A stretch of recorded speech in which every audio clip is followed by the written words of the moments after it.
Hello दोस्तों, मैं हूं जगदीश जोशी और आज के इस वीडियो में मैं आपको बिल्कुल स्टेप बाय स्टेप और बिल्कुल सिंपल और आसान भाषा में बताऊंगा कि एटीएस होता क्या है। ATS means automatic transfer switch. इसको हम लोग क्यों यूज करते हैं और इसका वर्किंग वगैरह भी मैं आपको बताऊंगा। लेकिन कनेक्शंस वगैरह हम लोग यहाँ पे नहीं समझेंगे। कनेक्शन के ऊपर मैं ऑलरेडी वीडियो बना चुका हूँ अपने दूसरे चैनल लर्न ट्रिपल ई पे। आप सिंपली इस आई बटन पे क्लिक करके इसके कनेक्शंस का वीडियो देख सकते हो, जहाँ पे बिल्कुल स्टेप बाय स्टेप आपको बताया गया है कि कैसे एक एटीएस के कनेक्शन किए जाते हैं। अब अगर हम लोग बात करें एटीएस के वर्किंग के बारे में, या फिर उससे पहले अगर हम लोग बात करें कि हम एटीएस को यूज क्यों करते हैं। अब देखो, मान के चलो कि आपके पास दो पावर सोर्स है। अब दो पावर सोर्स का मतलब क्या हुआ? इसका मतलब ये हुआ कि आपके पास दो जगह से पावर आ रही है। मान के चलो आपके घर में दो जगह से पावर आ रही है।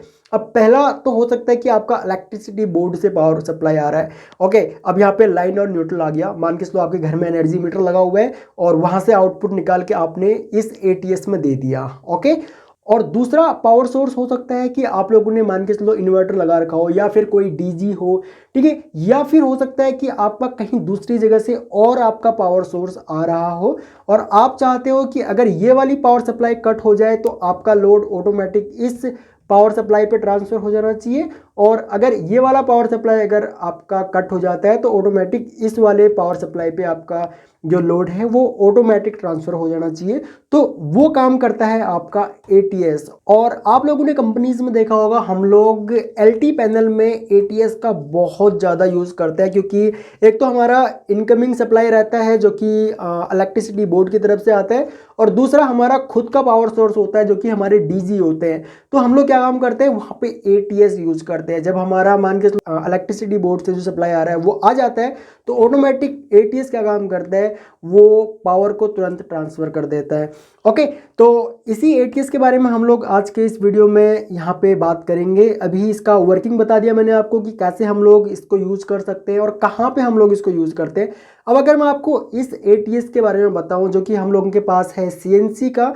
मेरे पास सीएनसी के काफ़ी सारे प्रोडक्ट्स हैं और मुझे ठीक लगते हैं इन लोगों के प्रोडक्ट्स। बाकी अगर मैं स्नाइडर या फिर सीमेंस से कंपेयर करूं तो काफ़ी सस्ते भी पड़ते हैं, और इनका जो रिस्पॉन्स है और क्वालिटी भी ठीक ठाक मेरे को मिल जाती है प्राइस के अकॉर्डिंग। ओके, ये इसका हैंडल दिया हुआ है। चाहो तो आप इसको ऑटो और मैनुअल दोनों मोड में रख सकते हो। ये आपका यहाँ पे ऑटो मोड है, और चाहो तो आप लोग इसको मैनुअल में भी यूज कर सकते हो। ठीक है, मैनुअल में मीन्स यहाँ पे ये आपका यहाँ पे ऑफ हो गया।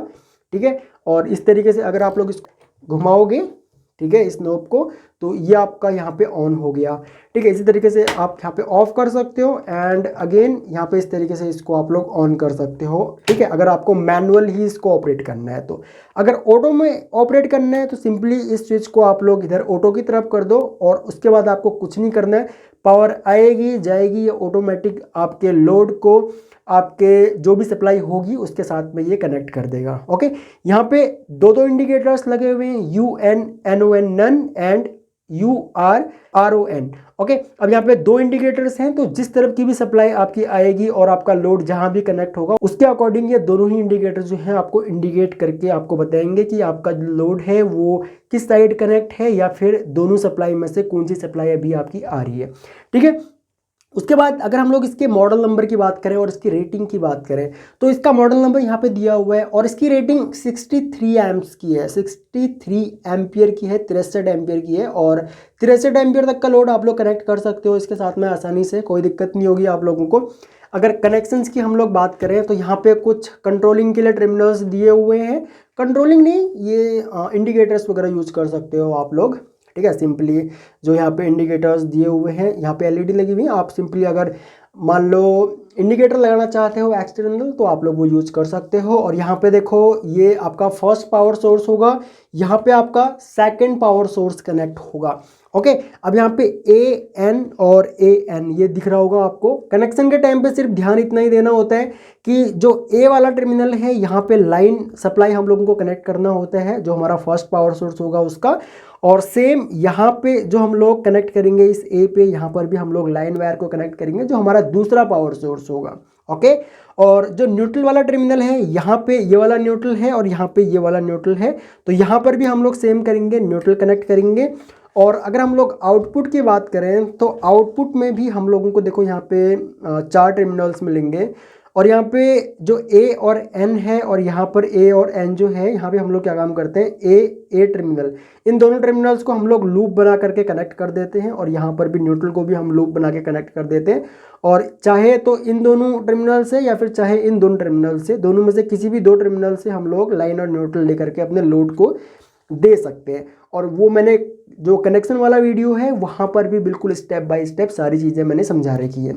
अगर इसकी बॉडी की बात करें तो ये मेटल की बना रखी है इन लोगों ने, ये प्लास्टिक है, ओके। और यहाँ पे शायद इन लोगों ने कुछ सर्वो मोटर टाइप कुछ कनेक्ट लगा रखा है इन लोगों ने। मोटर ही है हालांकि ये, क्योंकि मोटर ही यहाँ पे जो ऑटोमेटिक जो ट्रांसफ़र करना होता है वो करती है, या तो सर्वो होगा यहाँ पे या फिर स्टेपर मोटर इन लोगों ने यहाँ पे लगा रखा होगा, ओके। बाकी मैंने खोल करके देखा नहीं है इसको, ठीक है। वो अलग अलग कंपनीज़ के देखोगे ना आप लोग, अगर L&T या फिर अदर कंपनीज़ के अगर आप लोग चेक करोगे तो कंपनीज़ क्या काम करती हैं, कुछ सर्वो भी यूज़ करती हैं, कुछ स्टेपर मोटर भी यूज़ करती है, ओके। तो वो कंपनी के ऊपर भी डिपेंड करता है। कुछ कंपनीज़ क्या काम करती हैं, कॉस्ट सेविंग के लिए मोटर जो है वो अलग यूज़ कर लेती हैं, मतलब इसी में ही पैसा बचाते हैं ये लोग, ठीक है, मोटर वगैरह। तो इसी चीज़ में पैसा बचा करके प्राइस में थोड़ा सा कम ज़्यादा कर देते हैं, ओके। ये इसका नोब है। क्वालिटी ओवरऑल आपको ठीक ठाक मिल जाएगी, ठीक है। जो कॉस्ट है इसका, कॉस्ट के अकॉर्डिंग ठीक ठाक इसकी क्वालिटी आप लोगों को मिल जाएगी। सो आई होप कि आप लोगों को समझ में आया होगा कि ATS होता क्या है और कहाँ पे यूज़ होता है। और अगर आपको ये प्रोडक्ट परचेज करना हो तो वीडियो के नीचे डिस्क्रिप्शन में मैं आपको लिंक्स दे दूँगा, ठीक है। आप लोग सिंपली चेक कर सकते हो, या फिर गूगल पे भी आप लोग CNC और इसका मॉडल नंबर वगैरह डाल करके चेक कर सकते हो। आपको देखो किस प्राइस का मिलता है ये, ओके।